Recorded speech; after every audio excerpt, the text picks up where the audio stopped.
ಹೇಳಿ ಇಲ್ಲೋ ಎಲ್ಲೋ ಹೋಗ್ತಿದ್ದೀಯ ಕಣ ಹೇಳಿ. ಪರಾಕ್ರಮದಿಂದ ಬೀಗ್ತಾ ಇದೆ, ಹೇಳಿದನ್ನು ಹೊರಡ್ತಾ ಇದೆಯಾ. ಈಗ ಅಟ್ಟಿಸ್ಕೊಂಬಂದ ಕಾಲಯನ ಕೃಷ್ಣ, ಬಾ ಮಗನೇ ಬಾ. ಸೀದ ಗುಹೆ ಹೊಕ್ಕ ಗುಹೆಗೆ ಹೋದ, ಕತ್ತಲು ಕಾಣಲಿಲ್ಲ. ಕಾಲಯವನ ಹಿಂದೆ ಹೋದ, ಸಿಟ್ಟು ಬಂದಿದೆ. ಸಿಕ್ಕಿದ್ರೆ ಕೃಷ್ಣನ್ ಬಿಡೋದಿಲ್ಲ, ನಾನು ಚಟ್ನಿ ಮಾಡ್ಬಿಡ್ತೀನಿ ಅಂತ ಹೇಳಿ ಕತ್ತಲಲ್ಲಿ ಕಾಣಲಿಲ್ಲ. ಕೃಷ್ಣ ಯಾಕೆ ಅಂದ್ರೆ ಮೊದಲೇ ಅವನು ಕಪ್ಪು, ಕತ್ತಲಲ್ಲಿ ಕಾಣಲಿಲ್ಲ. ಸೊ ಆ ಕತ್ತಲಲ್ಲೇ ಕಾಲಯವನ ಹುಡುಕ್ತಾ ಇದ್ದ, ಕಾಲ ಎಳೆದ. ಆಗ ಕಾಲಯವನೇ ಇಲ್ಲಿ ಮಲಗಿದ್ದಾನೆ ಕೃಷ್ಣ, ಕತ್ತಲಲ್ಲಿ ಮಲಗಿಕೊಂಡಿದ್ದಾನೆ ಅಂತ ಹೇಳಿ ಜೋರಾಗಿ ಹೊತ್ತ. ಒಂದ್ 2-3 ಸಲ ಹೊತ್ತ. ತುಂಬಾ ಘೋರ ರೀತಿಯಲ್ಲಿದ್ದಂತ ಮುಚ್ಚುಕುಂದ ಏನಿದು ಅಂತ ಹೇಳಿ ಕಣ್ಣು ಬಿಟ್ಟು ನೋಡ್ತಾನೆ. ಕಾಲಯವನ ದೇವತೆಗಳು ಕೊಟ್ಟಂತ ವರದಂತೆ ಕಾಲಯವನ ಸುಟ್ಟು ಭಸ್ಮ ಆಗ್ತಾನೆ. ಭಸ್ಮ ಆದಾಗ ಏನಿದು ಅಂತ ನೋಡ್ತಾನೆ. ಅವನಿಗೆ ಇಲ್ಲಿ ಏನೋ ಭಗವಾನ ಇದ್ದಾನೆ ಅಂತ ಗೋಚರ, ಪ್ರಕಾಶ ಬರ್ತದೆ. ಆಗ ಮುಚ್ಚುವುದಕ್ಕಾಗ್ತದೆ, ಹೇ ಪ್ರಭು ಯಾರು ನೀನು? ಇಂದ್ರನ, ಸೂರ್ಯನ, ಬ್ರಹ್ಮನ, ಯಾರು ನೀನು ಅಂತ ಹೇಳಿದಾಗ ಆಗ ತನ್ನ ದರ್ಶನವನ್ನು, ನಾನು ದ್ವಾರಕಾಧೀಶ ಕೃಷ್ಣ, ವಾಸುದೇವ ನಾನು, ವಸುದೇವ ಪುತ್ರ ವಾಸುದೇವ ನಾನು. ಆಗ ಮುಚ್ಚುವಂತ ಪ್ರಾರ್ಥನೆಯನ್ನು ಮಾಡ್ತಾನೆ, ಪ್ರಭು ನನ್ನಿಂದ ಏನು ಸೇವೆ ಆಗಬೇಕು, ನನಗೆ ಮೋಕ್ಷ ಕೊಟ್ಬಿಡು. ಕೃಷ್ಣ ಹೇಳ್ತಾನೆ, ನಿನಗೆ ಈ ಜನ್ಮದಲ್ಲಿ ಮೋಕ್ಷ ಕೊಡೋದಿಲ್ಲ, ನೀನು ಇನ್ನೊಂದು ಜನ್ಮ ಹೊಂದಬೇಕಾಗ್ತದೆ.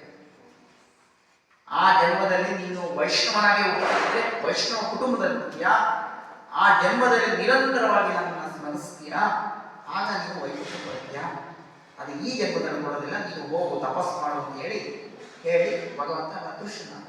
ಮುಚ್ಚುಕುಂದ ಕಾಡಿಗೆ ಹೋಗ್ತಾನೆ, ತಪಸ್ಸನ್ನು ಮಾಡ್ತಾನೆ. ಮುಂದೆ ಕೆಲವೇ ವರ್ಷದಲ್ಲಿ ದೇಹವನ್ನು ತ್ಯಾಗ ಮಾಡ್ತಾನೆ.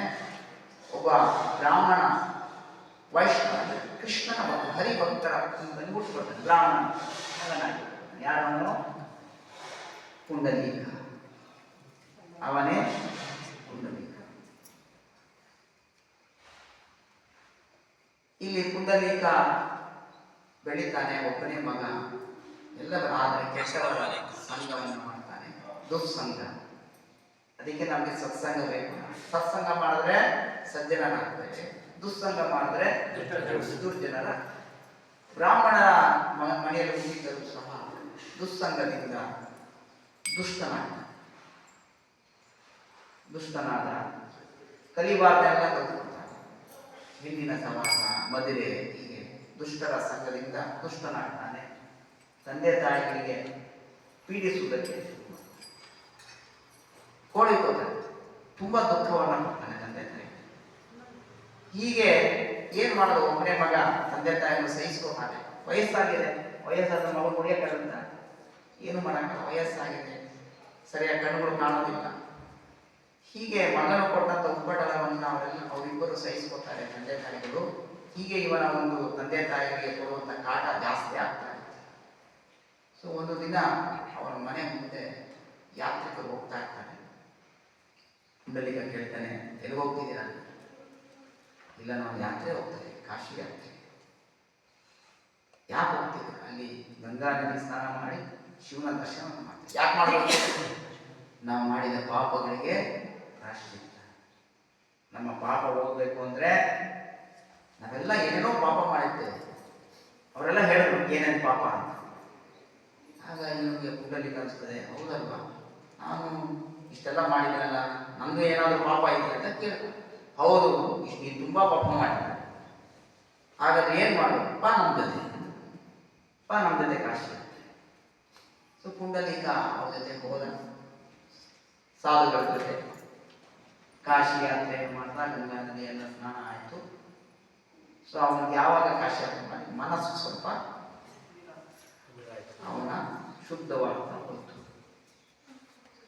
ಅಲ್ಲಿ ಜಾಬಾಲಿ ಒಂದು ಆಶ್ರಮಕ್ಕೆ ಬರ್ತಾನೆ. ಆಶ್ರಮದಲ್ಲಿ 3 ಜನ ಸುಂದರವಾದ ಸ್ತ್ರೀಯರು ಆ ಆಶ್ರಮದ ಸೇವೆಯನ್ನು ಮಾಡ್ತಿದ್ರು, ಕಸ ಗುಡಿಸೋದು ಅದು ಮಾಡೋದು. ಇವ್ರು ಕೇಳ್ತಾರೆ, ಯಾರು ಏನು ಮಾಡ್ತಾರೆ? ನಾವು ಗಂಗಾ ಯಮುನಾ ಸರಸ್ವತಿ ಜಾಬಾಲಿ ಋಷಿಯ ಸೇವೆಯನ್ನು ಮಾಡ್ತಾರೆ. ಏನು ಅಷ್ಟೊಂದು ಪುಣ್ಯವಂತ, ಯಾಕೆ ಮಾಡ್ತಿದ್ದೀನಿ ಅಂದರೆ ಜಾಬಾಲಿ ವಯಸ್ಸಾದ ತನ್ನ ತಂದೆ ತಾಯಿಗಳನ್ನ ಹರಿಸೇವೆ ಅಂತ ತಿಳ್ಕೊಂಡು ಮಾಡ್ತಿದ್ದಾನೆ, ಅವನಿಗೆ ಅಷ್ಟು ಪುಣ್ಯ ಇದೆ, ಅದಕ್ಕೆ ನಾವು ಅವನ ಸೇವೆ ಮಾಡ್ತಾ ಇದ್ದೀವಿ. ಓಹೋ, ತಂದೆ ತಾಯಿಗಳ ಸೇವೆ ಅಷ್ಟೊಂದು ಮುಖ್ಯನಾ? ಅಷ್ಟು ಪುಣ್ಯ ಬರ್ತದ? ಹೌದು, ತಂದೆ ತಾಯಿಗಳ ಸೇವೆ ಮಾಡಲೇಬೇಕಾಗ್ತದೆ, ಮಗನ ಕರ್ತವ್ಯ. ಯಾರು ತಂದೆ ತಾಯಿಗಳ ಸೇವೆ ಮಾಡುವುದಿಲ್ಲವೋ ಭಗವಂತನ ಅವನನ್ನು ನಿರ್ಲಕ್ಷ್ಯ ಮಾಡುತ್ತಾನೆ, ಸ್ವೀಕರಿಸುವುದಿಲ್ಲ, ಅವನ ಕಡೆ ಕಣ್ಣೆದ್ದು ಕೂಡ ನೋಡುವುದಿಲ್ಲ. ಪುಂಡಲೇಖ ಅಯ್ಯೋ, ನಾನು ಎಂಥ ಪಾಪಿನ, ನನ್ನ ತಂದೆ ತಾಯಿಗೆ ಎಷ್ಟು ನೋವು ಕೊಟ್ಟಿದ್ದೇನೆ. ಹಾಗಾದ್ರೆ ನಾನು ಈಗಲೇ ನಾವು ಅಲ್ಲಿಂದ ಹೊರಟ ಎದ್ದು ಬಿದ್ದು ಊರಿಗೆ ಬರ್ತಾನೆ. ತಂದೆ ತಾಯಿಗಳ ಕ್ಷಮೆ, ಮಗ ಎಷ್ಟೋ ದಿನ ಹೋಗಿ ಮಗ ವಾಪಸ್ ಬಂದು ತಂದೆ ತಾಯಿ ಖುಷಿ ಆಯ್ತು, ಆಗ ಕ್ಷಮೆ ಬಿಡ್ತಾನೆ. ಪ್ರೀತಿಯ ತಂದೆ ತಾಯಿ, ನಾನು ನಿಮ್ಗೆ ನೋವು ಕೊಟ್ಟಿದ್ದೆ, ನಾನು ನಿಮಗೆ ಯಾವುದೇ ಥರದ ನೋವು ಕೊಡಲ್ಲ, ನಿಮ್ಮ ಸೇವೆಯೇ ನನ್ನ ಜೀವನ. ಸೊ ನಿಮಗೆ ನಾನು ಏನು ಬೇಕು ಹೇಳಿ ನಾನು ಸೇವೆ ಮಾಡ್ತೀನಿ ಅಂದಾಗ, ಸೊ ಕಾಲಿಗೆ ಊಟ ಉಪಚಾರ. ಅವರು ತಂದೆ ತಾಯಿಗಳು ವೈಷ್ಣವ ಕೃಷ್ಣನ್ ಭಕ್ತಿ. ಅವ್ರು ಹೇಳ್ತಾರೆ, ಮಗನಿಗೆ ಏನೂ ಬೇಡ, ನಮಗೆ ಏನು ಬೇಕು ಊಟ ಅಷ್ಟೇ ತಾನೇ, ವಯಸ್ಸಾದ ಹಿಂಗೇನು ಬೇಕು, ತಂದೆ ಅಪ್ಪ ಅಮ್ಮಗೆ ಹಿಂಗೇನು ಬೇಕು, 2 ಹೊತ್ತು ಊಟ. ಕೃಷ್ಣನ ಕಥೆ ಹೇಳ್ತಾರೆ ಭಾಗವತ. ಅಂದರೆ ಭಗವಂತನ ಬಗ್ಗೆ ನಮಗೆ ಹೇಳು, ಕಣ್ಣು ಕಾಣೋದಿಲ್ಲ, ಅವನ ಬಗ್ಗೆ ಹೇಳ್ತಾರೆ, ನಾವು ಕೇಳ್ತೇವೆ. ಭಗವಂತನ ಗುಣಗಾನ ಮಾಡೋದು ನಾವು ಕೇಳ್ತೇವೆ. ಸೊ ಪುಂಡಲೀಕ ಏನು ಮಾಡ್ದ, ಹರಿಯ ಕಥೆಗಳನ್ನು ತನ್ನ ತಂದೆ ಎಲ್ಲ ಟೈಮ್ ಕರೆಕ್ಟಾಗಿ ಅವ್ರ ಊಟ ಉಪಚಾರ, ಸ್ನಾನ ಮಾಡಿಸೋದು, ಬಟ್ಟೆ ಒಗೆಯೋದು, ಇದೇ ಬೇರೆ ಏನೂ ಇಲ್ಲ. ಒಂದು ಆಶ್ರಮ ಕಟ್ಕೋತಾನೆ, ಆಶ್ರಮದಲ್ಲಿ ತಂದೆ ತಾಯಿ ಅವರ ಸೇವೆಯಲ್ಲಿ ಏಕಾಗ್ರತೆಯಿಂದ ತುಂಬ ಪರಿಶುದ್ಧವಾಗಿ ಮಾಡ್ತೇವೆ. ಜೊತೆಗೆ ಹರಿಭಜನೆ, ಜೊತೆಗೆ ಏನು ಮಾಡ್ದ ಹರಿಭಜನೆ, ಕೃಷ್ಣ. ಯಾಕಂದ್ರೆ ತಂದೆ ತಾಯಿ ವೈಷ್ಣವ. ಸೊ ಹೀಗೆ ನಡೀತಾ ಇತ್ತು. ಇದು ಇಟ್ಕೊಳ್ಳಿ, ಒಂದು ಕಡೆ ಪುಂಡಲೀಕ ತನ್ನ ತಂದೆ ತಾಯಿ ಸೇವೆಯನ್ನು ಮಾಡ್ತಾರೆ. ದ್ವಾರಕೆಯಲ್ಲಿ ಕೃಷ್ಣ ವಸುದೇವ ಮುಂದೆ ದೇವಕಿಯ ಹತ್ರ ಮಥುರಾದಲ್ಲಿ ಇರಬೇಕಾದ್ರೆ, ಅಂದರೆ ದ್ವಾರಕೆಯಲ್ಲಿ ಮಾಡಲಿ ಮಥುರಾಯಿಂದ ಹೋಗಿ ದ್ವಾರಕೆ ಹೋಗಿರ್ತಾರೆ. ಒಂದ್ಸಲ ಕೃಷ್ಣ ಹೇಳ್ತಾನೆ, ಪ್ರೀತಿಯ ತಂದೆ ತಾಯಿಗೆ, ನನ್ನಿಂದ ನಿಮಗೆ ನನ್ನ ಮಾವ ಸೋದರ ಭಾವನಿಗೆ ತುಂಬ ಕಷ್ಟ ಕೊಟ್ಟ, ತುಂಬ ಕಷ್ಟ ಅನುಭವಿಸ್ಬಿಟ್ರಿ ನೀವು ನನ್ನಿಂದ. ನಾನು ಹುಟ್ಟಿದ್ರಿಂದ ತಾನೇ ನಿಮ್ಗೆ ಕಷ್ಟ ಆಗಿತ್ತು, ಇದಕ್ಕೆಲ್ಲ ನಾನೇ. ಅದರಿಂದ ನಿಮ್ಮ ಸೇವೆ ಮಾಡಲಿಲ್ಲ, ಯಾಕಂದ್ರೆ 13-14 ವರ್ಷ ನಾನು ವೃಂದಾವನದಲ್ಲಿ ಇದ್ದೆ. ಆಮೇಲೆ ಸರಿಯಾದ ಸೇವೆ ಮಾಡಲಿಲ್ಲ, ಸಂತೋಷ ಪಡಲಿಲ್ಲ. ಇನ್ನು ಮುಂದೆ ನಿಮ್ಗೆ ಯಾವ ರೀತಿ ಬೇಕೋ ನಾನು ಆ ರೀತಿ ನಿಮಗೆ ಸಂತೋಷ ಪಡ್ತೀನಿ. ಯಾವುದೇ ದೋಷವಿಲ್ಲದೆ, ಒಂದು ಇದಿಲ್ಲ, ಲೋಪ ದೋಷವಿಲ್ಲದೆ ನಿಮ್ಮ ಸೇವೆಯನ್ನು ಮಾಡ್ತೀನಿ. ಹೀಗೆ ತಂದೆ ತಾಯಿ ವಸುದೇವ ದೇವರಿಗೆ ಕೃಷ್ಣ ಗ್ರಂಥದಲ್ಲಿ ಇದೆ. ಸೊ ಈಗ ಆಯಿತು. ಒಂದಿನ ದ್ವಾರಕೆಯಲ್ಲಿ ಸಿಂಹಾಸನ ಕೂತ್ಕೊಂಡಿದ್ದಾನೆ ಅರಮನೆಯಲ್ಲಿ. ಅದೇ ಸಮಯಕ್ಕೆ ನಾರದರ ಆಗಮನವಾಯಿತು. ನಾರದರು ಬಂದರು. ಕೃಷ್ಣನ್ ನೋಡಕ್ಕೆ ಅವಾಗ ಬರ್ತಿದ್ರು ನಾನು ದ್ವಾರಕೆಗೆ. ಸೊ ಭಗವಂತನ ದರ್ಶನಕ್ಕೋಸ್ಕರ ಸೊ ಎಲ್ಲ ದೇವತೆಗಳು ಬರ್ತಿದ್ರು. ಬ್ರಹ್ಮ ಬರ್ತಿದ್ದ, ಸೂರ್ಯ ಬರ್ತಿದ್ದ, ಚಂದ್ರ ಬರ್ತಿದ್ದ, ಇಂದ್ರ ಬರ್ತಿದ್ದ. ಭಗವಂತನ ದರ್ಶನ ಮಾಡ್ಕೊಂಡು ಆಶೀರ್ವಾದ ತಗೊಂಡು ಈಗ ನಾರದರು ಅವಾಗ ಬರ್ತಿದ್ರು. ಸೊ ಒಂದ್ಸಲ ದ್ವಾರಕೆಗೆ ಬಂದರು. ಒಬ್ಬನೇ ಕುಳಿತಿದ್ದಾನೆ ವಾಸುದೇವ. ಕೃಷ್ಣ ಮನಸ್ಸಿನಲ್ಲಿ ಚಿಂತೆ. ನೋಡಿದ್ರು ಭಗವಂತನ ನೋಡಿದ್ರು. ನಾರದರು ಬಂದ ತಕ್ಷಣ ಅವರಿಗೆ ಉಪಚಾರವನ್ನು ಮಾಡ್ತಾರೆ.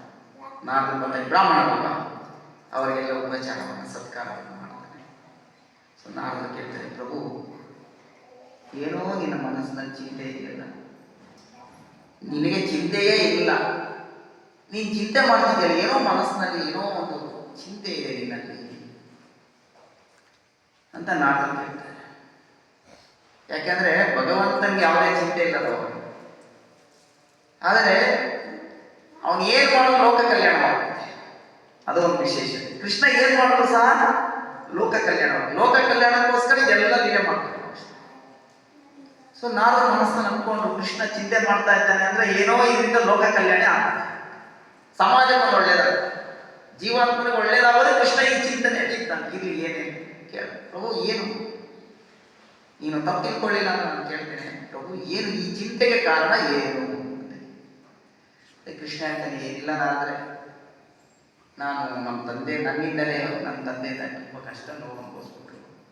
ನಾನು ಸರಿಯಾಗಿ ಸೇವೆ ಮಾಡೋಕ್ಕಾಗಲಿಲ್ಲ ಅವರಿಗೆ.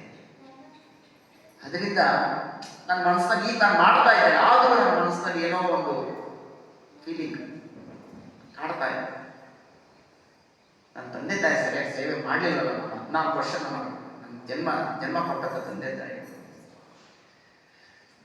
ಅದಕ್ಕೆ ನಾಡ್ದು ಹೇಳ್ತೇನೆ, ಪ್ರಭು ನಿನ್ನ ಮನಸ್ಸಿನಲ್ಲಿ ಇದು ಬಂದಿದೆ ಅಂತ ಹೇಳಿದ್ರೆ ಇದರಲ್ಲಿ ಏನೋ ಒಂದು ರಹಸ್ಯ ಆಗ್ತಿದೆ. ಇರಲಿ, ನಾನೊಂದು ಸಲಹೆ ಕೊಡ್ತೇನೆ. ನೀವು ಆ ರೀತಿ ಮಾಡಿದರೆ, ನೀನು ಆ ರೀತಿ ನಡ್ಕೊಂಡ್ರೆ ನೀವು ಆ ದೋಷದಿಂದ ಮುಕ್ತರಾಗ್ತೀರ. ಕೃಷ್ಣ ಹೇಳ್ತಾನೆ, ನನ್ನಿಂದ ನಮ್ಮ ತಂದೆ ತಾಯಿ ಕಷ್ಟ ಬಂತಲ್ಲ, ಆ ದೋಷ ನನ್ನಲ್ಲಿದೆ, ಆ ದೋಷ ಬಂದಿದೆ. ಯಾಕಂದ್ರೆ ಅವನಿಂದ ಕೃಷ್ಣನಿಂದ ತಾನೇ ಅವನಿಗೆ ಜೈಲಲ್ಲಿ ಹೋಗಿದ್ದು. ಅದಕ್ಕೆ ಆ ದೋಷ ನನ್ನಲ್ಲಿದೆ, ಆ ದೋಷ ಹೋಗ್ಬೇಕು ಅಂದ್ರೆ ಏನ್ ಮಾಡ್ಬೇಕು ಅಂತ ಕೇಳಿದ ಕೃಷ್ಣ. ನಾನು ಸ್ವಾಮಿ ಒಂದು ಸಲಹೆ ಕೊಡ್ತೀನಿ ಪ್ರಭು, ನೀನು ಆ ರೀತಿ ನಡ್ಕೊಂಡ್ರೆ ನೋಡಪ್ಪ ನೀನು ದೋಷ ಇದೆ. ಸೊ ನಾನು ನಡ್ಕೊಂಡು ಭಗವಂತನ ಮೇಲೆ ನಂದು ಒಂದು ಸ್ವಲ್ಪ ಪಾತ್ರ ಇರಲಿ, ನಂದು ಒಂದು ಅಡಿಗೆ ಸೇರಿ, ನಾರದರು ಬಂದು ಕೃಷ್ಣ ಈ ರೀತಿ ಯೋಚನೆ ಮಾಡ್ತಾನಂದ್ರೆ ಇದರಿಂದ ಏನೋ ಒಂದು ಒಳ್ಳೇದಾಗ್ತದೆ, ಕಲ್ಯಾಣ ಒಳ್ಳೇದಾಗ್ತದೆ. ಇಲ್ಲಿ ಅದ್ರಲ್ಲಿ ನಾನು ಭಾಗಿಯಾಗ್ತೀನಿ. ಸರ್ ನಾನು ಹೇಳಿದ್ರು, ಪ್ರಭು ನಾನೊಂದು ಸಲಹೆ ಕೊಡ್ತೇನೆ, ನೀನು ಆ ರೀತಿ ಮಾಡಿದ್ರೆ ನಿನಗೆ ಆ ದೋಷದಿಂದ ನೀನು ಬಿಡುಗಡೆ ಆಗ್ತದೆ. ಸೊ ಕೃಷ್ಣ ಕೇಳ್ತಾನೆ, ಏನು ನಾರದರೆ ಹೇಳಿ, ಮಾತು ಕೊಡಬೇಕು, ನೀನು ಅದೇ ರೀತಿ ನಡ್ಕೋಬೇಕು. ಏನು ಅಂದರೆ ಇನ್ನು ಮುಂದೆ ಆಲೋಚನೆ ಮಾಡದೆ ನೀನು ಆ ರೀತಿ ನಡ್ಕೋಬೇಕು. ಏನು, ಯಾವ ಅನನ್ಯವಾದ ಭಕ್ತಿಯಿಂದ ಶ್ರದ್ಧೆಯಿಂದ ತಂದೆ ತಾಯಿಯ ಸೇವೆ ಯಾರು ಮಾಡ್ತಿರ್ತಾರೆ, ನೀನು ಅವನ ಮೇಲೆ ಕೃಪೆ ಮಾಡಬೇಕು, ಕೃಪೆ ಕೊಟ್ಬಿಡ್ಬೇಕು. ಅವನು ಭಕ್ತನ ಅಭಕ್ತನ ಏನು ಅದೆಲ್ಲ ನೋಡಬಾರ್ದು. ಈಗ ಕೃಷ್ಣ ನೀನು ಕೃಪೆ ಮಾಡೋದು ಯಾರ ಮೇಲೆ? ನೀನು ಭಕ್ತರ ಮೇಲೆ ಅಲ್ವಾ? ಆದ್ರೆ ಇಲ್ಲಿ ಅವನ ತಂದೆ ತಾಯಿ ಸೇವೆ ಮಾಡ್ತಾರೆ, ನೀನು ಅವನ ಮೇಲೆ ಕೃಪೆ ಮಾಡಬೇಕು. ಭಕ್ತ ಅಭಕ್ತ ಅವೆಲ್ಲ ನೋಡ್ಕೋಬಾರ್ದು ಅಂತ ಹೇಳಿದ್ರು. ನಾನು ಆಯ್ತು, ನಾನು ನಿಮ್ಮ ಮಾತು ಪ್ರಕಾರ ನಾನು ನನ್ನ ಕೃಪೆಯನ್ನು ಕೊಟ್ಬಿಡ್ತೇನೆ. ಸರಿ, ನಾನು ಹೇಳಿ ಅಲ್ಲಿಂದ ನಾರಾಯಣ ನಾರಾಯಣ ಅಂದ್ಕೊಂಡು ಹೋದ್ರು. ಸ್ವಲ್ಪ ದಿನ ಆಯಿತು. ಕುರುಕ್ಷೇತ್ರದಲ್ಲಿ ಸೂರ್ಯಗ್ರಹಣ ಚಂದ್ರಗ್ರಹಣ ಆಗೋದು. ಸೂರ್ಯಗ್ರಹಣ ಆಯಿತು. ಎಲ್ಲ ದ್ವಾರಕದ ನಿವಾಸಿಗಳೆಲ್ಲ ಸೂರ್ಯಗ್ರಹಣ ಸ್ನಾನಕ್ಕೆ ಕುರುಕ್ಷೇತ್ರಕ್ಕೆ ಹೋಗಿದ್ರು. ಅಲ್ಲಿ ವೃಂದಾವನದಿಂದ ಯಾರ್ಯಾರು ಬಂದಿದ್ರು? ನಂದ ಮಹಾರಾಜ, ಯಶೋಧ, ರಾಧಾರಾಣಿ ಎಲ್ಲ ಗೋಗ್ಯರೆಲ್ಲರೂ ಬಂದಿದ್ರು.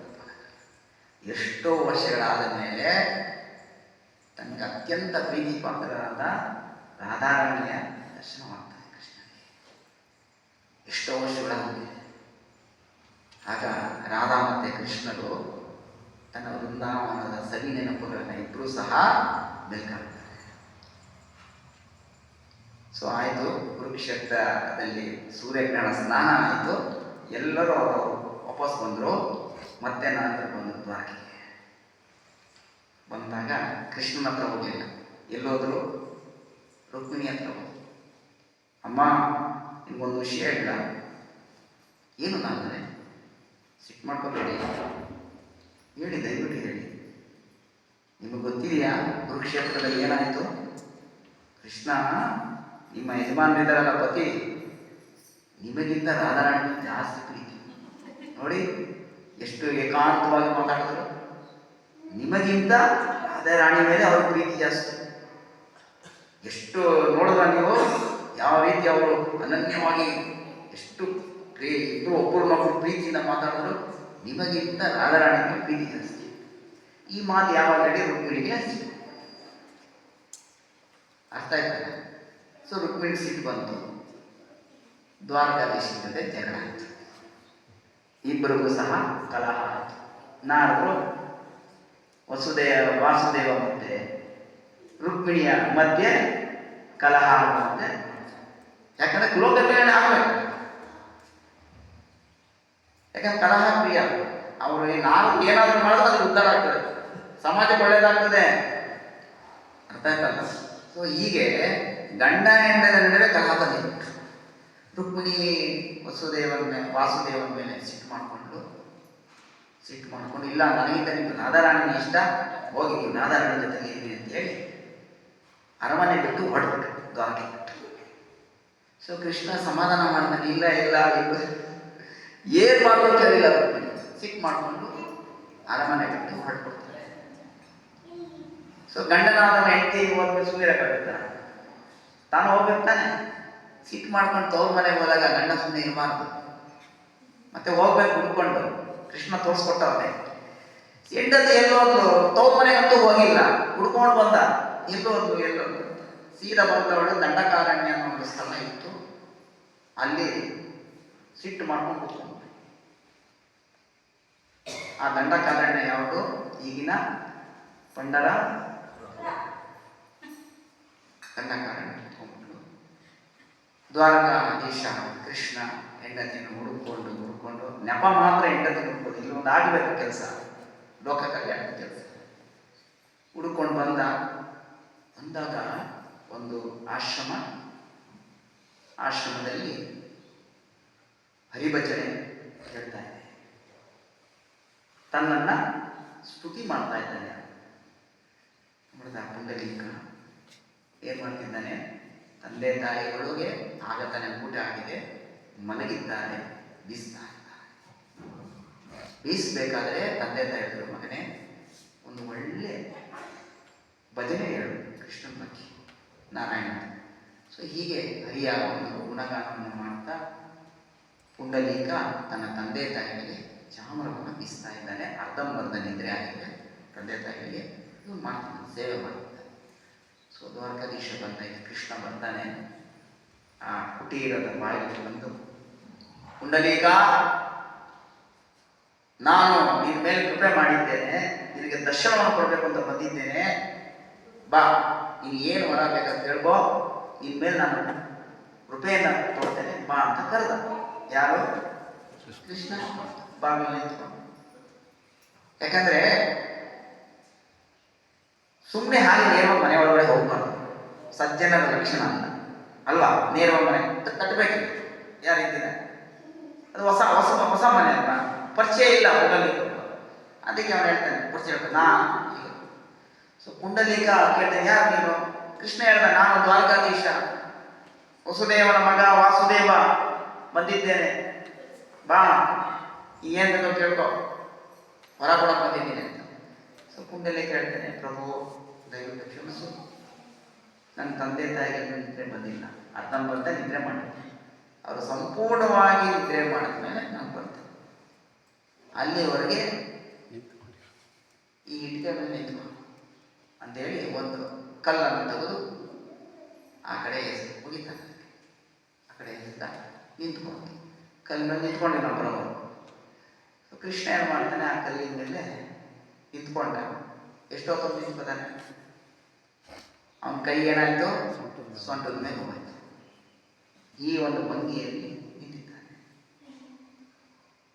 ಸ್ವಲ್ಪ ಹೊತ್ತಾಯ್ತು, ತಂದೆ ತಾಯಿ ಚೆನ್ನಾಗಿ ನಿದ್ರೆ ಮಾಡಿದ್ರು.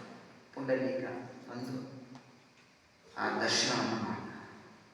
ತಾನು ಆರಾಧನೆ ಮಾಡುವಂಥ ಸ್ವಾಮಿ, ತಾನು ನಿತ್ಯ ಯಾರ ಸ್ಮರಣೆ ಮಾಡ್ತಿದ್ದಾನೆ ಆ ಸ್ವಾಮಿಯ ದರ್ಶನ. ಪ್ರಭು ದಯವಿಟ್ಟು ಕ್ಷಮಿಸು, ಅಖಿಲಾಂಡ ಕೋಟಿ ಬ್ರಹ್ಮಾಂಡ ನಾಯಕ, ನಿನ್ನನ್ನು ಕಾಯಿಸು. ಎಲ್ಲರೂ ಸಾವಿರಾರು ವರ್ಷ ತಪಸ್ ಮಾಡ್ತಾರೆ ನೀನು ಬರಲಿ ಅಂತ, ಆದ್ರೆ ನೀನು ಬಂದಾಗೂ ಸಹ ನಿನ್ನನ್ನು ಕಾಯಿಸಿದೆ, ದರ್ಶನ ಮಾಡಕ್ ಬರಲಿಲ್ಲ. ಯಾಕೆಂದ್ರೆ ತಂದೆ ತಾಯಿಗಳ ಸೇವೆ ಆಗಿತ್ತು, ನನ್ನಿಂದ ಅಪರಾಧ ಆಗಿದೆ, ದಯವಿಟ್ಟು ಕ್ಷಮಿಸ್ಬಿಡಂತ. ನಾರದರೇನು ಹೇಳಿದ್ರು, ಯಾವುದೇ ಅಪರಾಧ ನೋಡಬಾರದು, ಯಾವುದೇ ಅಪರಾಧ ನೋಡಬಾರದು. ಅವನು ಭಕ್ತನ ಅಭಕ್ತನ, ಅಪರಾಧ ಮಾಡಿದ್ದಾನ ಅಪಚಾರ ಆಗಿ ಏನು ನೋಡಬಾರದು, ಸುಮ್ಮನೆ ಫ್ರೀಯಾಗಿ ಊಟ ಕೊಟ್ಟಿರ್ಬೇಕು. ಸೊ ನಾರದ ಹೇಳಿದ್ರಲ್ಲ, ಕೃಷ್ಣ ಮಾತು ಕೊಟ್ಟಿದ್ದ. ಅದಕ್ಕೆ ಕೃಷ್ಣ ಹೇಳ್ತಾನೆ, ಇಲ್ಲ ಪುಂಡಲೀಕ, ನಾನು ನಿನ್ನ ಯಾವುದೇ ಅಪರಾಧ ನೋಡುವುದಿಲ್ಲ, ನಾನು ಏನು ತಪ್ಪಾಗಿ ಭಾವಿಸೋದಿಲ್ಲ, ಆಯ್ತಲ್ಲ. ನಿನ್ನಿಂದ ಅಪರಾಧ ಆಗಿದೆ, ಅಪಚಾರ ಆಗಿದೆ ಅಂತ ನಾನು ಪರಿಗಣಿಸುವುದಿಲ್ಲ. ಕೇಳು, ಏನು ಬರಬೇಕು. ಅದಕ್ಕೆ ಪುಂಡಲೀಕ ಕೇಳ್ತೇನೆ, ಪ್ರಭು ನಿನ್ನ ದರ್ಶನ ಮಾತ್ರದಿಂದಲೇ ನನ್ನ ಜನ್ಮ ಸಾರ್ಥಕ ಆಗುತ್ತೆ. ಯಾವ ಭಂಗಿಯಲ್ಲಿ ನೀನು ನನಗೆ ಸಾಕ್ಷಾತ್ ದರ್ಶನ ಕೊಡ್ತಿದ್ಯಾ, ಅವರು ಸಹ ನಿಮ್ಮ ಭಕ್ತರೆ, ಅವರು ದರ್ಶನ ಅವರು ಸಹ ಕೃತಾರ್ಥರಾಗ್ತಾರೆ. ಅದಕ್ಕೆ ಕೃಷ್ಣ ಹೇಳ್ತಾನೆ, ನನ್ನ ದರ್ಶನ ಮಾಡುವಷ್ಟು ಇನ್ನೂ ಅವರು ಯೋಗ್ಯರಾಗಿಲ್ಲ. ನಾನು ಅವ್ರಿಗೆ ದರ್ಶನ ಕೊಡ್ತೀನಿ. ಸೊ ನಿನಗೆ ಮಾತ್ರ ದರ್ಶನ ಕೊಡೋಕೆ ಬಂದಿರೋದು ಅವ್ರಿಗಲ್ಲ. ಅದಕ್ಕೆ ಪುಂಡಲಿಕ ಆಯ್ತು ಸ್ವಾಮಿ, ವಿಗ್ರಹ ರೂಪದಲ್ಲಾದರೂ ನನ್ನ ತಂದೆ ತಾಯಿ ದರ್ಶನ. ಹಾಗೆ ಮುಂದೆ ಇದೇ ಕ್ಷೇತ್ರದಲ್ಲಿ ಈ ಸ್ಥಳದಲ್ಲಿ ನೀನು ಇದೇ ಬಗೆಯನ್ನು ನಿಂತ್ಕೋಬೇಕು. ಮುಂದೆ ಲಕ್ಷಾಂತರ ಜನ ಪಾಪಿಗಳು ಯಾರೇ ಆಗಿರಲಿ, ಯಾರು ಬಂದು ಈ ನಿನ್ನ ದರ್ಶನ ಮಾಡ್ತಾರೆ ಅವರಿಗೆ ಮೋಕ್ಷವನ್ನು ದಯಪಾಲಿಸಿ. ಇದೇ ನನ್ನ ಆಸೆ, ಬೇರೆ ಏನೂ ಆಸೆ. ಆಯಿತು, ನೀನು ಹೊರ ಕೊಡ್ತಾ ಇದ್ದೇನೆ, ನಾನು ಇಲ್ಲಿ ವಿಠಲನ ನಾಮದೇನೆಂದರೆ ನಾನು ಇಲ್ಲಿ ನೆಲೆಸ್ತೇನೆ ಅಂತ ಹೇಳಿ ಭಗವಂತ ವಿಗ್ರಹ ರೂಪದಲ್ಲಿ ನೆಲೆಸ್ತಾನೆ. ಅದಕ್ಕೆ ಅವನಿಗೆ ವಿಠಲ. ಅದು ಮುಂದೆ ಮರಾಠಿ ವಿಟ್ ಅಂದರೆ ಬಿಟ್, ಮರಾಠಿಲಿ ಬಿಟ್ ಅಂತ ಇಟ್ಟಿಗೆ ನಿಂತಿದ್ಕವನು ವಿಠಲ ವಿಠಲ ಆಗ್ತಾನೆ. ವಿಠಲ ಅನ್ನೋ ಹೆಸರನ್ನ ಕರೆಯಕ್ಕೆ ಶುರು ಮಾಡ್ತಾರೆ. ಪಾಂಡುರಂಗ ವಿಠಲ ಆಗಿ ಮುಂದೆ ಅವನು ಅಲ್ಲೇ ನೆಲೆಸ್ತಾನೆ ಭಗವಂತ ಪಂಡ್ರಾಪುರದಲ್ಲಿ 5000 ವರ್ಷಗಳ ಹಿಂದೆ. ಇದು ನಡೆದದ್ದು ದ್ವಾಪರ ಯುಗದಲ್ಲಿ. ಸೊ ಮುಂದೆ ಪುಂಡಲೀಕ ಮೋಕ್ಷವನ್ನು ಪಡಿತಾನೆ. ಯಾರು ಈ ಪುಂಡಲೀಕ? ಮುಚುಕುಂದ. ಸೊ ತಂದೆ ತಾಯಿಗಳು ಸಹ ಆ ವಿಠಲನ ದರ್ಶನವನ್ನು ಮಾಡಿ ಅವರು ಸಹ ಮುಕ್ತಿಯನ್ನ. ಇಲ್ಲಿ ಪುಂಡಲೀಕ ಹೊಂದಿದ್ದೆ, ಪುಂಡಲೀಕ ತನ್ನ ತಂದೆ ತಾಯಿಗಳ ಸೇವೆ ಮಾಡಿ. ಯಾಕೆಂದ್ರೆ ಕೃಷ್ಣ ಜಗತ್ತಿಗೆ ತೋರಿಸಿದ ಇದೆಲ್ಲ ನಾವು ಮಾಡಬೇಕಾದ ಧರ್ಮ, ಇದೆ ಮಾಡಲೇಬೇಕಾಗ್ತದೆ. ಇದನ್ನ ಮಾಡದೆ ಆ ಧರ್ಮ ಮಾಡಕ್ಕೆ ನಮಗೆ ಯೋಗ್ಯತೆ ಇರೋದಿಲ್ಲ. ಇದೆಲ್ಲ ಮಾಡಬೇಕು ಉಪಧರ್ಮಗಳು. ಸೊ ಇದರ ಕಾಪಾಡಿ ನಂದೆ. ಸೊ ಅದಕ್ಕೆ ನಾವು ಇದೆಲ್ಲ ಮಾಡಲೇಬೇಕಾಗ್ತದೆ. ಗುರು ಹಿರಿಯರ ರೆಸ್ಪೆಕ್ಟ್ ಅಲ್ವಾ? ಸೊ ಇದೆಲ್ಲ ನಾವು ಅದಕ್ಕೆ ಹೇಳ್ತಾರೆ. ಒಂದ್ ಕಡೆ ಪುರಂದಾಸ ಹೇಳ್ತಾರೆ, ರಾಗಿ ತಂದೀರ ಶಿಕ್ಷಕೆ ರಾಗಿ ತಂದೀರ, ಯೋಗ್ಯರಾಗಿ ಭೋಗ್ಯರಾಗಿ ನೀತಿವಂತರಾಗಿ. ನೀತಿವಂತರಾಗಿ ಆ ಮಾಡಲು ಬರೀತಾರೆ. ಮಾತಾ ಪಿತೃ ಸೇವೆಯ ಮಾಡುವರಾಗಿ. ಎಷ್ಟು ಚೆನ್ನಾಗಿ ನೋಡಿ ರಾಗಿ ಅನ್ನೋ ಇದಕ್ಕೆ ಅವರ ಅದರಲ್ಲಿ ಮಾತಾ ಪಿತೃಗಳ ಸೇವೆ ಮಾಡುವರಾಗಿ. ಮಾಡುವರಾಗಿ ಅರ್ಥ ನೀವು ಮಾಡುವರಾಗಿ ಅಂತ ಎಂತ ಬರೀ ಭಿಕ್ಷೆಗೆ ರಾಗಿ ಕೇಳಕ್ ಹೋಗಿ ಅದರಲ್ಲಿ ಅಷ್ಟು ಅರ್ಥ ಆಗಿದೆ. ನೀತಿವಂತರಾಗಿ,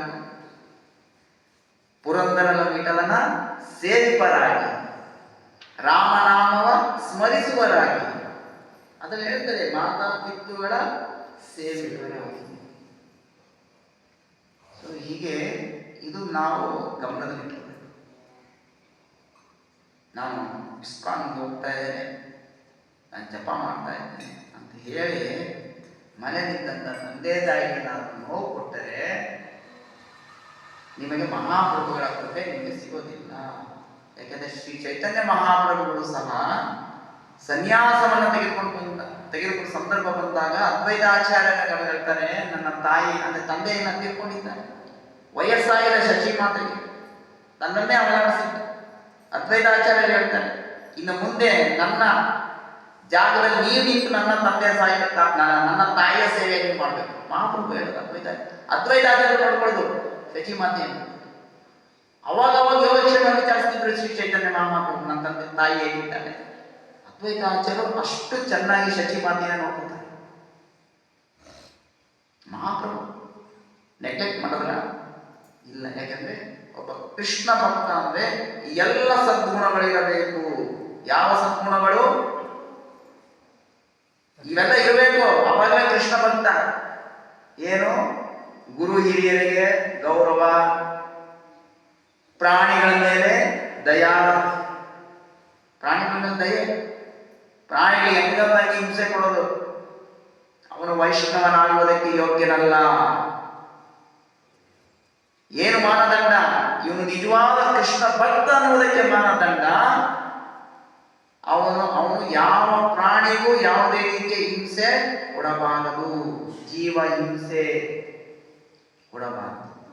ಮತ್ತೆ ಪ್ರಾಣಿಗಲ್ಲ, ಜನರಿಗೆ ಅವ್ರಿಗೂ ಹಿಂಸೆ ಕೊಡಬಾರದು. ಇದು ವೈಷ್ಣವನ ಲಕ್ಷಣ.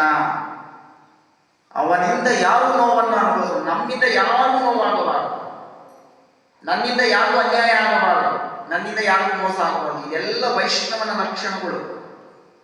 ಕೃಷ್ಣ ಭಕ್ತ ಅನ್ನೋದಕ್ಕೆ ಇದೆಲ್ಲ ಮಾನದಂಡ. ತಾಳೆ ತಂದೆ ತಾಯಿ ಹಿಂಸೆ ಕೊಡೋದು, ಪ್ರಾಣಿಗಳಿಗೆ ನೋವು ಕೊಡೋದು, ಅವ್ರಿಗೆ ನೋವು ಕೊಡೋದು, ಇವ್ರಿಗೆ ನೋವು ಕೊಡೋದು, ಇದೆಲ್ಲ ಮಾಡ್ತಾ ಇದ್ರೆ ಕೃಷ್ಣ ಭಕ್ತ ಆಗುವುದಕ್ಕೆ ನಾವು ಯೋಗ್ಯರಲ್ಲ. ಅದಕ್ಕೆ ವೈಷ್ಣವ ಪರ ದುಃಖ ದುಃಖಿ ಇದೆಲ್ಲ ಇರಬೇಕು. ಒಬ್ಬ ವೈಷ್ಣವ ಅಂತ ಹೇಳಿದ್ರೆ, ಕೃಷ್ಣ ಭಕ್ತ ಅಂತ ಹೇಳಿದ್ರೆ ಅವನಿಂದ ಸಕಲ ಜೀವರಾಶಿಗಳಿಗೆ ಕಲ್ಯಾಣವಾಗ್ತಾ ಇರಬೇಕು, ಅಮಂಗಳವಾಗಬಾರದು. ನನ್ನಿಂದ ಏನಾದರೂ ಬೇರೆಯವರಿಗೆ ಕೆಟ್ಟದಾಯ್ತು ಇದಾಯ್ತು ಅಂತ ಹೇಳಿದ್ರೆ ನಾನು ಕೃಷ್ಣ ಭಕ್ತನಾಗುವುದಕ್ಕೆ ಯೋಗ್ಯನನ್ನು ಕರೆಸಿಕೊಳ್ಳಬೇಕು. ಹಾಗೆ ಕೃಷ್ಣ ವೈಷ್ಣವ ಅಂದರೆ ಹಾಗೆ. ಶ್ರೀಲ ಪ್ರಭುಪಾದರು ಎಂಥ ವೈಷ್ಣವರನ್ನ, ಅವರಿಂದ ಯಾರಾದ್ರೂ ಕೆಟ್ಟದಾಯ್ತಾ? ನಾವೆಲ್ಲ ಉದ್ಧಾರ ಅಂತಲ್ವಾ? ಎಷ್ಟು ಎಷ್ಟು ಜೀವಾತ್ಮ ಉದ್ಧಾರ ಅಲ್ವಾ? ಕೋಟಿ ಆಗ್ತಾನೇ ಇದ್ದಾರೆ. ಶ್ರೀಲ ಪ್ರಭುಪಾದರು ಇದು ವೈಷ್ಣವನ ಅಂದ್ರೆ ಅದು. ಹೀಗೆ ಒಬ್ಬ ಕೃಷ್ಣ ಭಕ್ತ ವೈಷ್ಣವ ಅಂತಂದ್ರೆ ಯಾವಾಗಲೂ ಅವನಿಂದ ಈ ಸಮಾಜಕ್ಕೆ ಒಳ್ಳೆಯದಾಗಬೇಕು. ಅದು ಅವರ ದಿಸ್ ಇಸ್ ವೈಷ್ಣವ. ಭಗವಂತನ ಭಕ್ತ ಅಂದ್ರೆ ಅದು ಅಲ್ಲ. ಅದೇ ಅದೇ ಈ ಪ್ರಪಂಚದಲ್ಲಿರುವ ಏಕೈಕ ಧರ್ಮ ಅಂದ್ರೆ ವೈಷ್ಣವ ಧರ್ಮ. ನಾವು ವೈಷ್ಣವರಾದರೆ ಇಡೀ ಲೋಕಕ್ಕೆ ಒಳ್ಳೆಯದಾಗ್ತದೆ. ಐಸಿಸ್ ಉಗ್ರರು ಹೇಳ್ತಾರಲ್ಲ, ಅಲ್ಲಾಹು ಅಕ್ಬರ್ ಅಂತ ಕತ್ಕೂತಾರೆ. ಅವರು ವೈಷ್ಣವರಲ್ಲ, ಇದಾಲ್ ರಾಕ್ಷಸರು. ಅದೇ ವೈಷ್ಣವ ಮಾಡ್ತಾನ ಕೃಷ್ಣ ಭಕ್ತರು ಕತ್ಕುಯ್ಯಿಂದ ಕೂಯ್ತಾರೆ ಯಾರಾದ್ರು. ಯಾಕೆ? ಭಗವಂತನ ಭಕ್ತಿ ನಮ್ಮನ್ನ ಆ ರೀತಿ ಸದ್ಗುಣವಂತನನ್ನಾಗಿ ಮಾಡ್ತಾರೆ. ಅದಕ್ಕೆ ನಾವು ಕೃಷ್ಣ ಭಕ್ತರಾಗಬೇಕು. ಹರಿಭಕ್ತನಾದರೆ ನಮ್ಮಿಂದ ಯಾರಿಗೂ ಸಹ ತೊಂದರೆ ಆಗುವುದಿಲ್ಲ. ಅದಕ್ಕೆ ಪ್ರತಿಯೊಬ್ಬರು ವೈಷ್ಣವನಾದರೆ ಇಡೀ ಲೋಕವೇ ವೈಕುಂಠ. ಇಷ್ಟು ದಿನ ವೈಕುಂಠ ಎಷ್ಟು ದೂರ ವೈಕುಂಠವಿದೆ, ದೃಷ್ಟಿಯಿಂದಲೇ ನಾ ಕಂಡೆ ಸೃಷ್ಟಿದೀಶ ಶ್ರೀನಿವಾಸ. ಸೊ ಇಡೀ ಜಗತ್ತಿನಲ್ಲಿ ಎಲ್ಲರೂ ವೈಷ್ಣವರಾದರೆ ಇದೇ ವೈಕುಂಠವಾಗುತ್ತದೆ. ಅದನ್ನೇ ಶ್ರೀ ಚೈತನ್ಯ ಮಹಾಪ್ರಭುಗಳ ಒಂದು ಭಾವ. ಎಲ್ಲರೂ ಕೃಷ್ಣ ಭಕ್ತರು. ಶ್ರೀಲ ಪ್ರಭುಪಾದರು ಎಂತೆಂಥವನ್ನೆಲ್ಲ ಕೃಷ್ಣ ಭಕ್ತರನ್ನ. ಅದಕ್ಕೆ ಭಗವಂತನ ದೃಷ್ಟಿಯಲ್ಲಿ ನಾವು ನಿಜವಾಗ್ಲೂ ಭಕ್ತ ಅನಿಸ್ಕೋಬೇಕು ಅಂದರೆ ಈ ಎಲ್ಲ ಗುಣಗಳನ್ನು ನಾವು ಬೆಳೆಸ್ಕೋಬೇಕು. ಯಾರನ್ನೂ ನಾವು ನೋವು ಮಾಡಬಾರದು. ಅರ್ಥ ಆಯ್ತಲ್ಲ? ಸೊ ಇದೆಲ್ಲ ಕರ್ತವ್ಯ ಇದೆ. ಇದೆಲ್ಲ ಉಪಧರ್ಮ ಅಂತ ಹೇಳ್ತಾರೆ. ನಾವೇ ಪರೀಕ್ಷೆ ಮಾಡಬೇಕು. ನನ್ನಿಂದ ಇವತ್ತು ಯಾರಾದ್ರೂ ನೋವು ಕೊಟ್ಟಿದ್ದೀನ ಅಂತ, ಯಾರಾದ್ರೂ ಪ್ರಾಣಿ ನೋವು ಕೊಟ್ಟಿದ್ದೀನ? ಹರೇ ಕೃಷ್ಣ ದೇವಸ್ಥಾನದಿಂದ ದೇವ್ರ ದರ್ಶನ ಮಾಡಿ ಬರ್ತಿರ್ತೀರ, ಒಂದು ನಾಯಿ ಬರ್ತದೆ, ಕಾಲಲ್ಲಿ ಹೋಗ್ಬಿಡ್ತೀರ, ಹೋಯ್ತು. ದರ್ಶನ ಮಾಡಿದ್ದೇನಾಯ್ತು? ಓಮ ನೀರಲ್ಲಿ ಹೋಮ ಮಾಡ್ತಕ್ಕಂಥದ್ದು. ಒಂದು ನಾಯಿಗೂ ರೆಸ್ಪೆಕ್ಟ್ ಕೊಡ್ಬೇಕು. ಭಗವದ್ಗೀತೆ ಕೃಷ್ಣ ಏನು ಹೇಳಿದ್ದಾನೆ? ಪಂಡಿತ ಸಮಾದರ್ಶ. ಅದರಲ್ಲಿ ವಿದ್ವಾಂಸನಾದವನು ಎಲ್ಲರಿಗೂ ರೆಸ್ಪೆಕ್ಟ್ ಕೊಡ್ತಾನೆ, ಎಲ್ಲರಲ್ಲೂ ಪರಮಾತ್ಮನೇ ನೋಡ್ತಾನೆ. ಹಾಗೆ ಪ್ರತಿಯೊಂದು ಜೀವರಾಶಿಗೂ ನಾವು ಗೌರವವನ್ನು ಕೊಡಬೇಕು. ಯಾರಿಗೂ ನೋವು ಕೊಡಬಾರ್ದು, ಯಾರಿಗೂ ಹಿಂದಿನೂ ಕೊಡಬಾರ್ದು. ಅದರಲ್ಲೂ ಗುರು ಹಿರಿಯರಿಗೆ ನಾವು ನೋವನ್ನು, ವಯಸ್ಸಾದವರಿಗೆ ನಾವು ಆದಷ್ಟು ಅವರನ್ನು ಪ್ರೀತಿಯಿಂದ, ಯಾಕೆಂದರೆ ಇವತ್ತು ನನ್ನ ವಯಸ್ಸಿಗೆ ನಾನು ಒಂದಿನ ವಯಸ್ಸಾಗ್ತದೆ. ಯಾಕಂದರೆ ಇದೇ ಕಲಿಯುಗದಲ್ಲಿ ನೋಡ್ತಾರಂದರೆ ಅನಾಥಾಶ್ರಮ, ವೃದ್ಧಾಶ್ರಮ, ಯಾರು ತಂದೆ ತಾಯಿ ನೋಡ್ಕೊತಾ ಇಲ್ಲ ಮಕ್ಕಳು, ಅವ್ರು ನೋಡ್ಬೇಕು ಒಳ್ಳೆ ಅಲ್ವಾ? ಪಾಪ ಜಾಸ್ತಿ ಆಗ್ತಾ ಇದೆ. ಕೃಷ್ಣ ಇಷ್ಟಪಡ್ತಾನ ಇಲ್ಲ. ಒಂದು ಕಡೆ ಗೋವುಗಳ ಹತ್ಯೆ, ಇನ್ನೊಂದು ಕಡೆ ವಯಸ್ಸಾದ ತಂದೆ ತಾಯಿಗಳ ನಿರ್ಲಕ್ಷ್ಯ. ಈ ಎರಡು ಕಲಿಯುಗದಲ್ಲಿ ನಾವು ನೋಡ್ತಾ ಈಗ ಸದ್ಯ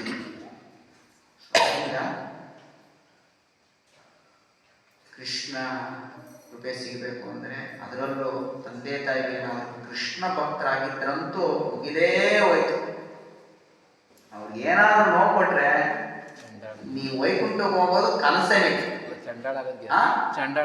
ಅಷ್ಟೇ. ಅದರಲ್ಲೂ ತಂದೆ ತಾಯಿಗಳೇನಾದ್ರು ಕೃಷ್ಣ ಭಕ್ತರಾಗಿದ್ರಂತೂ ಮುಗಿದೇ ಹೋಯ್ತು.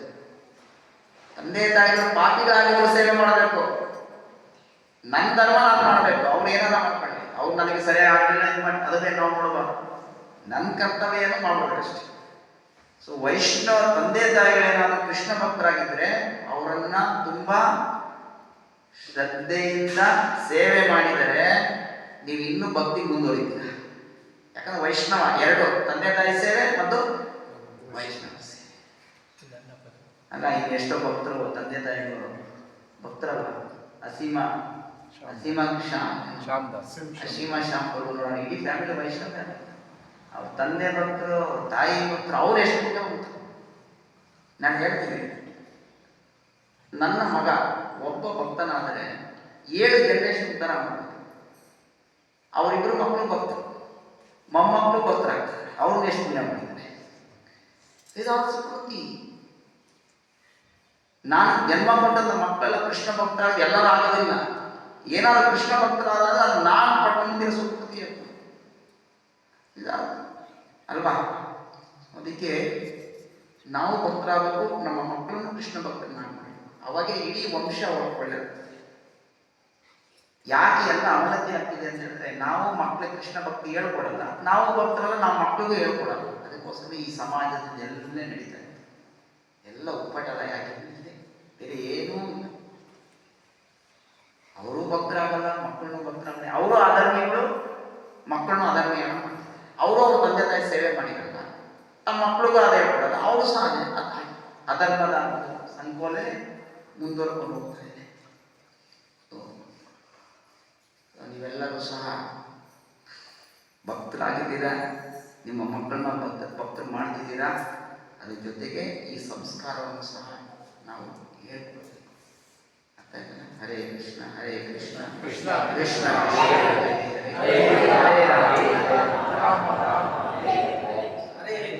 ಅಮರಾವತಿಯಲ್ಲಿ ವಿಠಲನಾಗಿ ನಿಂತಿದ್ದೇ ಈ ಒಂದು ಕಾರ್ಯ.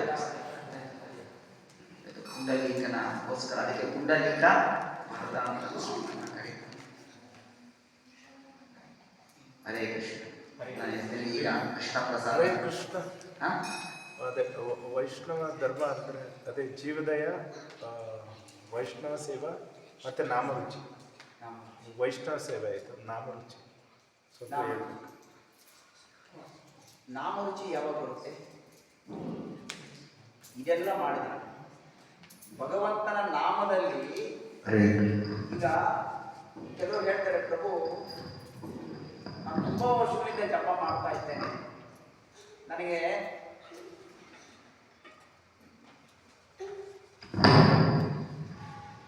ಈಗ ಕೆಲವರು ಪ್ರಶ್ನೆ ಇದೆ ಮನಸ್ಸಿನ ಸಂಶಯ, ಪ್ರಭು ನಾನು ತುಂಬ ವರ್ಷಗಳಿಂದ ಜಪ ಮಾಡ್ತಾ ಇದ್ದೇನೆ, ನನಗೆ ಯಾಕೆ ನಾಮದಲ್ಲಿ ರುಚಿ ಬಂದಿಲ್ಲ?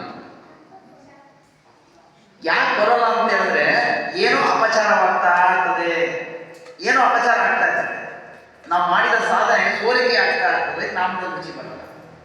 ನಾವು ಅದನ್ನು ನೋಡಬೇಕಾಗ್ತದೆ.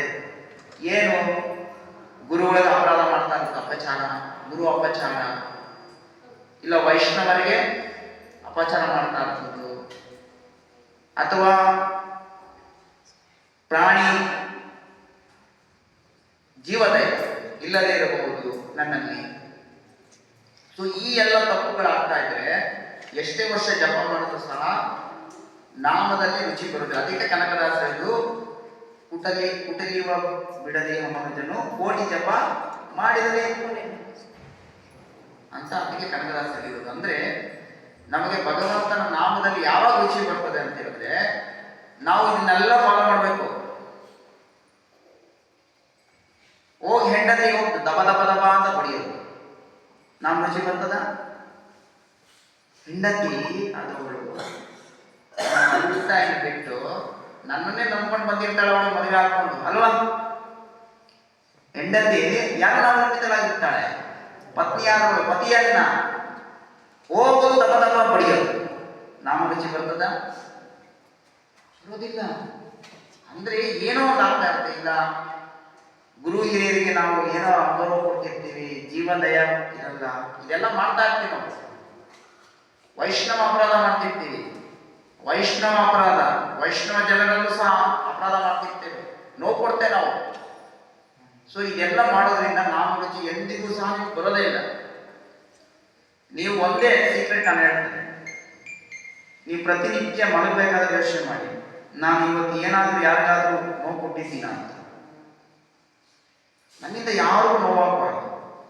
ಅದಕ್ಕೆ ನಾವು ಮಾತಾಡಬೇಕಾದ್ರೆ ನಮ್ಮ ಮಾತು ಮುತ್ತಿನಂತ ಇರಬೇಕು.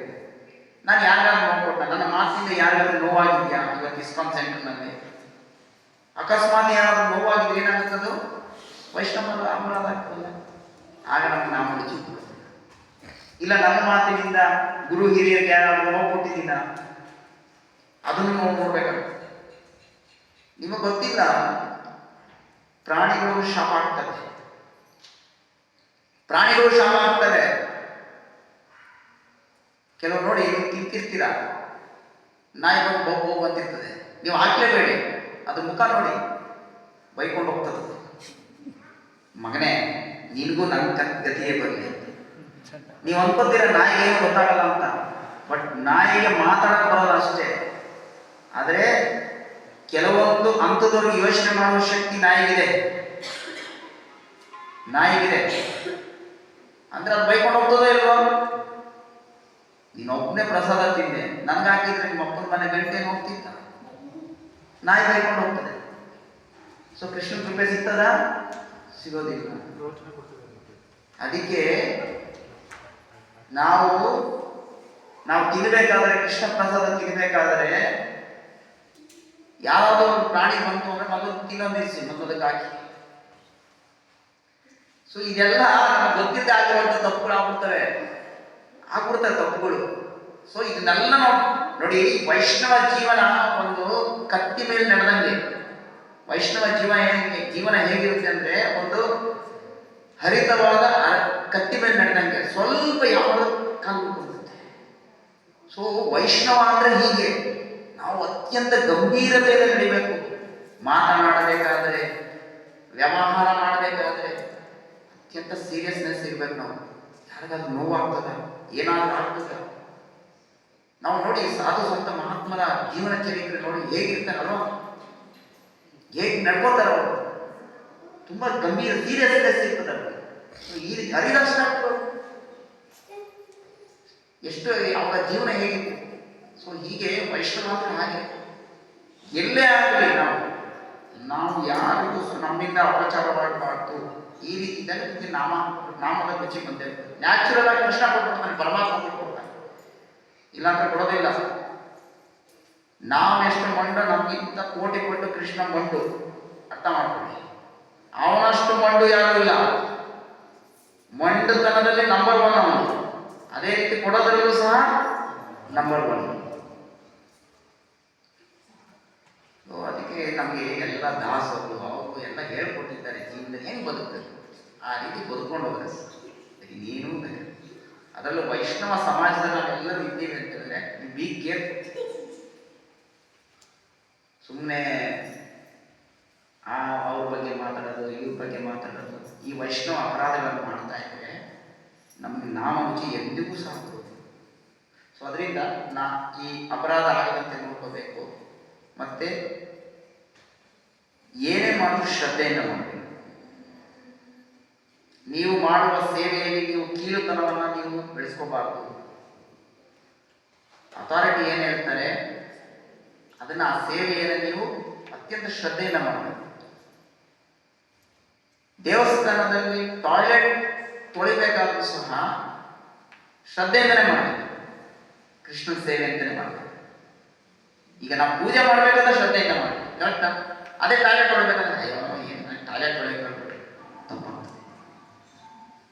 ಸೊ ತನ್ನ ಪಾಲಿಗೆ ಬಂದಂಥ ಸೇವೆಯನ್ನ ಅತ್ಯಂತ ಶ್ರದ್ಧೆಯಿಂದ ನೀವು ಮಾಡ್ತಾ ಹೋದ್ರೆ ನಿಮಗೆ ನಾಮದಲ್ಲಿ ರುಚಿ ಸಿಗ್ತದೆ.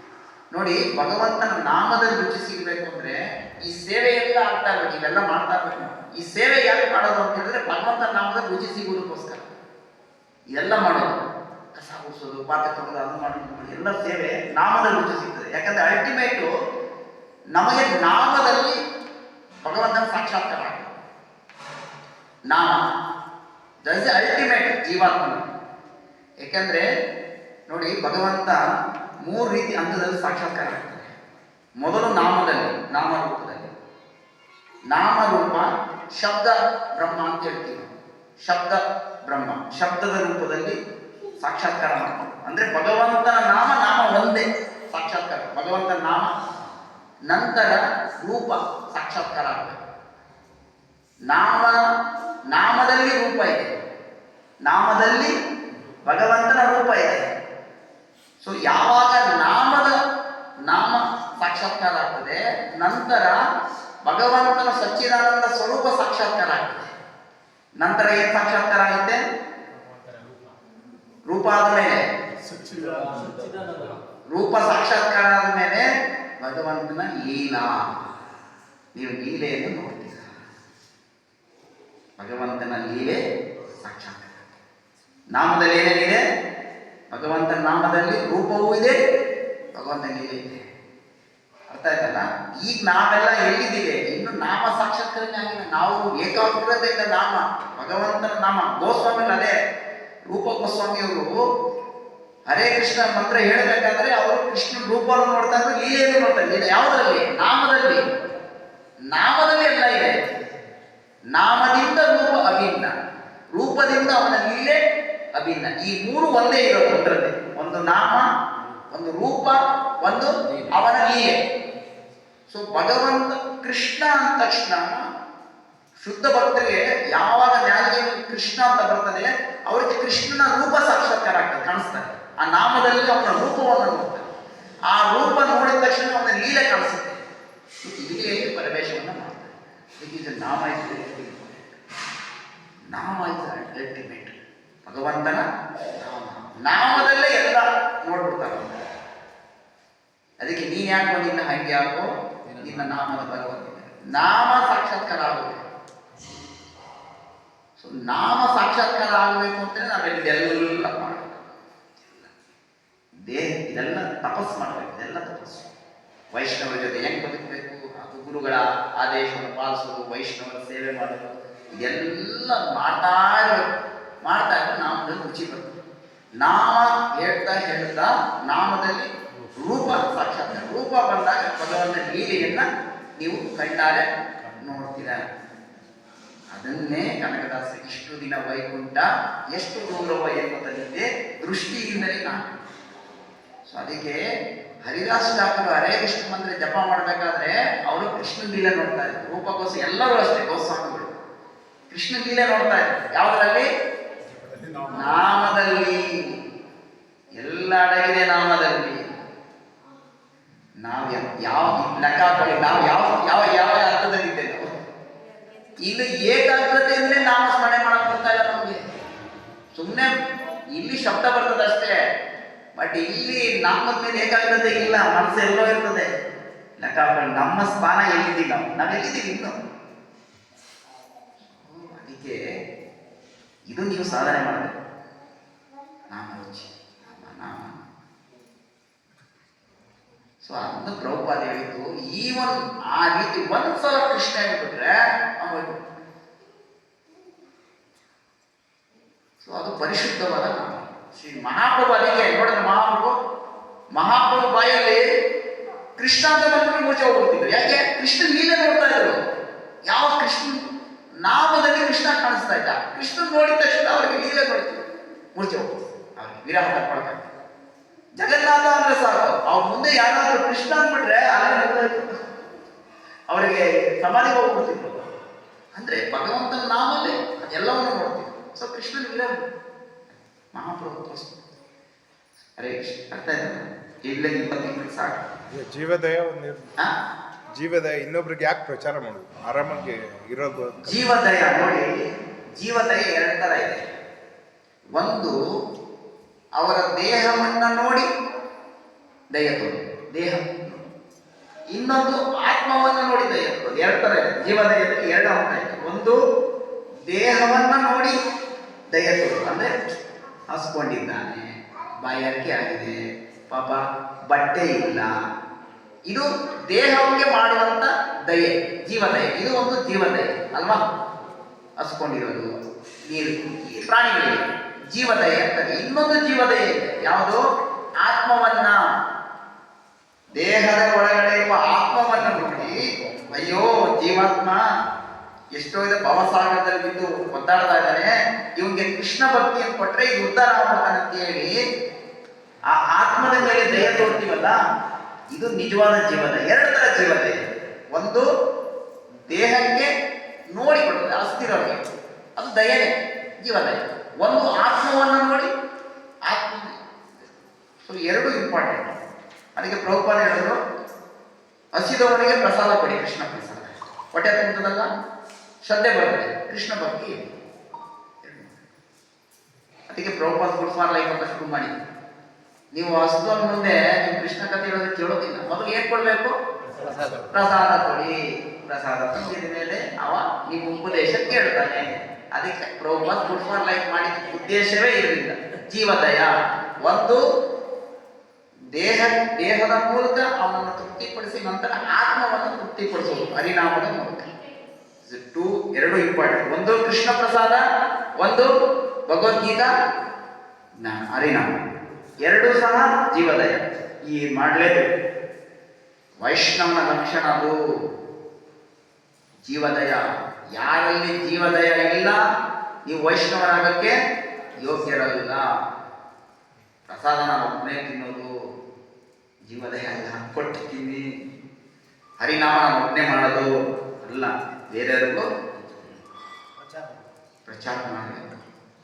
ಒಂದು ಕೃಷ್ಣ ಪ್ರಸಾದವನ್ನ ಹಂಚಬೇಕಾಗುತ್ತೆ, ಇನ್ನೊಂದು ಕೃಷ್ಣನ ನಾಮವನ್ನ ಹಂಚಬೇಕು, ಕೃಷ್ಣ ಕಥೆಯನ್ನ ಹಂಚಬೇಕು. ಎರಡನ್ನು ಹಂಚಬೇಕು. ನಿಮ್ಮಲ್ಲಿರುವ ಸಂಪತ್ತನ್ನ ಹಂಚಬೇಕು, ನಿಮ್ಮಲ್ಲಿರುವ ಜ್ಞಾನವನ್ನ ಹಂಚಬೇಕು. ಇದೆಲ್ಲ ನಾವು ಬೇರೆಯವ್ರಿಗೆ ಕೊಡ್ಬೇಕು. ನಾವೊಬ್ಬರೇ ಅನುಭವಿಸ್ಬೋದಲ್ಲ. ನಾವು ಅನುಭವಿಸುವುದು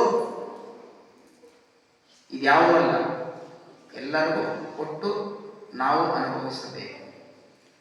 ಜ್ಞಾನವನ್ನ ಯಾರು ಗೊತ್ತಿದ್ರು, ಕೃಷ್ಣನ ಬಗ್ಗೆ ಗೊತ್ತಿದ್ರು, ಯಾರು ಹೇಳಿಲ್ಲ ಅವನು ಪಾಪಿ ಆಗ್ತಾನೆ. ಶಾಸ್ತ್ರ ಹೇಳ್ತಾರೆ, ಕೃಷ್ಣನ ಬಗ್ಗೆ ಗೊತ್ತು ಬಟ್ ನೀವು ಹೇಳಲಿಲ್ಲ, ಆಗ ಅದು ಅಪರಾಧವಾಗ್ತದೆ. ಕೃಷ್ಣನ ಬಗ್ಗೆ ಗೊತ್ತಿದ್ರು ನೀವು ಹೇಳಿಲ್ಲ ಅಂತ ಹೇಳಿದ್ರೆ ಅದು ಅಪರಾಧ ಆಗ್ತದೆ. ಹೇಳಲೇಬೇಕಾಗ್ತದೆ. ನಿಮ್ಗೆ ಏನ್ ಗೊತ್ತಿದೆ ಹೇಳ್ಬೋದು ಕೃಷ್ಣನ ಬಗ್ಗೆ. ಹರೇ ಕೃಷ್ಣ. ಸೊ ಇಷ್ಟು ಮಾಡಿ ಸಾಕು. ಇದು ಆಗ ನೀವೆಲ್ಲ ಮಾಡಿದ್ರೆ ನಾಮ ರುಚಿ ಬಂದೇ ಬರ್ತದೆ.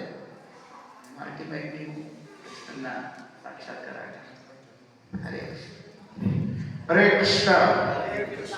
ಇವತ್ತು ಪ್ರಭುಗಳು ಏನೇನು 3 ವಿಷಯ ತಿಳಿಸಿದ್ದಾರೆ. ಒಂದು ವೈಷ್ಣವ ಸೇವಾ, ಒಂದು ಜೀವದಯ, ಇನ್ನೊಂದು ಬಂದಿಲ್ಲ ನಾಮ ರುಚಿ. ಓಕೆ, ಇದು ಭಕ್ತನಾದವನಿಗೆ 3 ಗುಣಗಳು ಸಹ ಇರಬೇಕು. ಈ 3 ಗುಣಗಳು ಇಲ್ಲ ಅಂದ್ರೆ ಅವನು ಭಕ್ತನೇ ಅಲ್ಲ. ಆಯ್ತಾ? ಪ್ರಭುಗಳು ಹಿಂಗೆ ಭಗವಂತನ ನಮ್ಮ ದೇವಸ್ಥಾನಕ್ಕೆ ಬಂದು ಸೇವೆ ಮಾಡ್ತಾ ಇದ್ದೆ ಅಂತ ಮುಗಿಸಿದ್ರೆ ಹರೇ ಕೃಷ್ಣ. ಹರೇ ಕೃಷ್ಣ, ಹರೇ ಕೃಷ್ಣ, ಕೃಷ್ಣ ಕೃಷ್ಣ ಹರೇ ಹರೇ, ಹರೇ ರಾಮ ಹರೇ ರಾಮ, ರಾಮ ರಾಮ ಹರೇ ಹರೇ, ಹರೇ ಕೃಷ್ಣ, ಹರೇ ಕೃಷ್ಣ, ಕೃಷ್ಣ ಕೃಷ್ಣ ಹರೇ ಹರೇ, ಹರೇ ರಾಮ ಹರೇ ರಾಮ, ರಾಮ ರಾಮ ಹರೇ ಹರೇ, ಹರೇ ಕೃಷ್ಣ, ಹರೇ ಕೃಷ್ಣ, ಕೃಷ್ಣ ಕೃಷ್ಣ ಹರೇ ಹರೇ, ಹರೇ ರಾಮ ಹರೇ ರಾಮ, ರಾಮ ರಾಮ ಹರೇ ಹರೇ. ಜಪ ಮಾಡೋಣ. ಪ್ರಸಾದ ರೆಡಿ ಆಗಿದೆ. ಪ್ರಸಾದ ತಗೊಂಡು ನಮ್ಮ ಮನೆಗೆ ಹೋಗೋಣ. ಹರೇ ಕೃಷ್ಣ. ನಮೋ